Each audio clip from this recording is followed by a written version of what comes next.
Bonsoir, alors me voilà, si vous me voyez avec des lunettes, vous n'avez peut-être pas l'habitude, mais c'est que je suis en voiture, de retour d'une journée de consultation et j'aime bien faire un petit feedback sur certaines choses qui sont apparues dans les consultations qui peuvent peut-être aussi vous être utiles.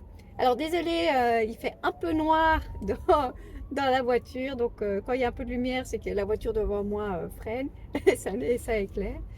Euh, alors, ce que j'avais envie de vous partager ici ce soir, sur le chemin du retour, c'est par rapport à une démarche de perte de poids.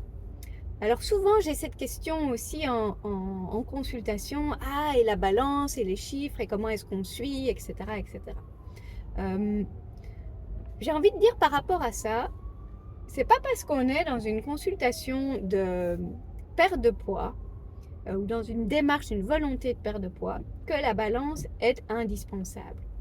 Euh, on peut vraiment aussi avoir, pour plein de raisons, alors parfois c'est vraiment cette anxiété, c'est de ne pas vouloir voir ce chiffre, c'est aussi parfois dire ok, je sais que ça peut me motiver ou me décourager, je préfère pas le voir. On n'est pas obligé de se peser pour suivre une perte de poids. Les changements qu'on fait dans les habitudes alimentaires, c'est de toute façon des changements qui vont s'installer sur le long terme et qui vont aussi avoir des effets autres que juste les chiffres qui bougent sur une balance. Vous allez sentir si il y a des choses qui se passent. Vous allez le sentir au niveau de votre énergie. Vous allez le sentir au niveau de la qualité de votre sommeil.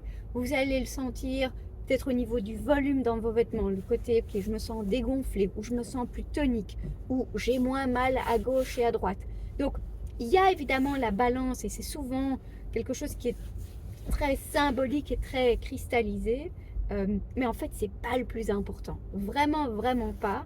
Euh, Ça peut être intéressant et évidemment, en consultation, on a des balances qui peuvent vous donner les indications de la masse grasse, de la masse musculaire et ça peut être à la fois amusant, intéressant, motivant, mais c'est pas indispensable.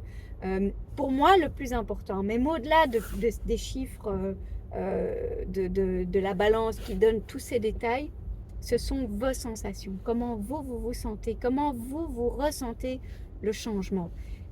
Et si on est trop attaché aux chiffres de la balance, souvent on veut même pas ressentir, on veut même pas euh, admettre ou remarquer le fait qu'il y a en fait d'autres changements. Et souvent, je demande alors comment ça s'est passé. Ah, je sais pas, il faut voir sur la balance. Non, il faut pas voir sur la balance. C'est d'abord comment est-ce que vous sentez dans les changements.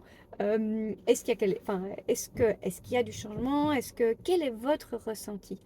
Et si on se détache un peu du chiffre de la balance, ben en fait, c'est comme si euh, le fait de se fermer les yeux, c'est qu'on entend mieux. Ben, voilà, de dire, ok, je me détache du chiffre de la balance, et ben du coup, je remarque peut-être un peu plus aussi les, euh, les autres changements qui peuvent se produire.